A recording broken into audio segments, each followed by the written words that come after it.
অন্য এটা ভিডিঅ'লৈ আপোনালোক সকলোকে মোৰ চেনেললৈ স্বাগতম জনাইছোঁ। ইনষ্টাগ্ৰামত নৱজনীয়ে যেনেকৈ ভিডিঅ' বনায় তেনেকৈ দাদাইও লিখে ফেচবুকত ডাঙৰ লেকচাৰ। কিন্তু বানপানীৰ সমস্যা পৰিছে গোটেই অসম, নামনি অসমৰ লগতে আমাৰ ইয়াতো বানপানীৰ পৰিৱেশ আপোনালোকে দেখিছে। বানপানীৰ পৰিৱেশ ঘৰত কেনেকুৱা অৱস্থা হৈছে মই দেখাম বাৰু আপোনালোকক।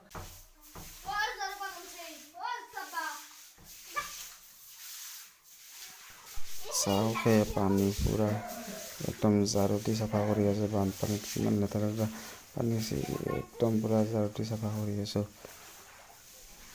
লেতেৰা পানী, ইমান লেতেৰা পানী, আচৰিত।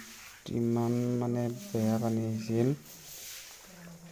বালা ধূলা একদম পুৰা চাফা কৰি দিছোঁ আজি। তলতো সোমাইছিল, একদম পুৰা চাফা হৈ গ'ল।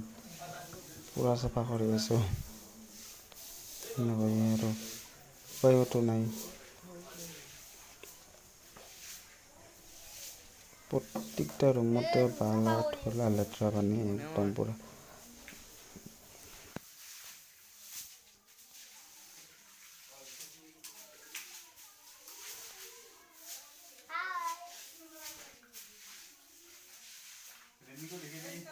প্ৰতিটো ৰুমতে ইমান বালা ধূলা সোমাই আছিল। আচৰিত, একদম বানপানী চব চাফা কৰি দিছে। বাচ্চা বাচ্চাকো কামত লাগি দিছোঁ, পুৰা কাম কৰি আছে। পুৰা কামত লাগি দিছোঁ, চাফা কৰি আছে।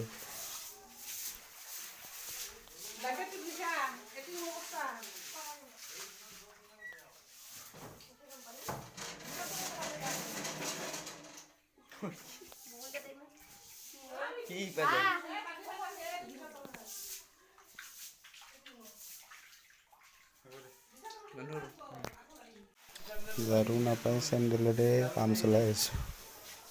ঝাৰু ক'ত পাব আৰু, গোটেই এতিয়া কামত লাগি গৈছে। লাষ্টত ঝাৰু ঘৰত নাপা হৈছে, সেইকাৰণে চেণ্ডেল পাতে দি দিছোঁ, ব্যৱহাৰ কৰি আছোঁ। ঝাৰুৰ দৰে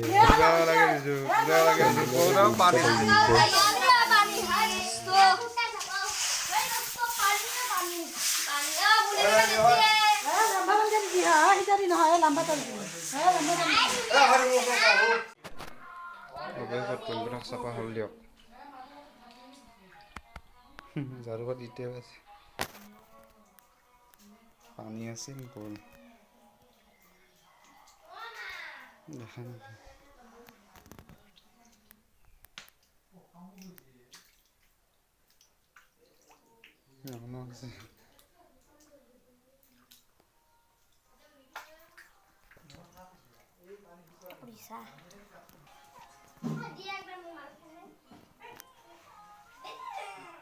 পানী নাই দিয়ক, এই অৱস্থা কাহিল কাপোৰৰ।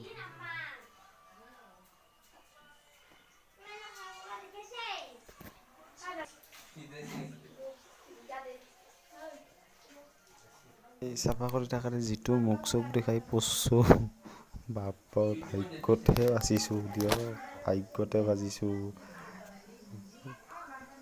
মুখ চুখ ভাঙি গেলা হয় গোটেই একেবাৰে আৰু।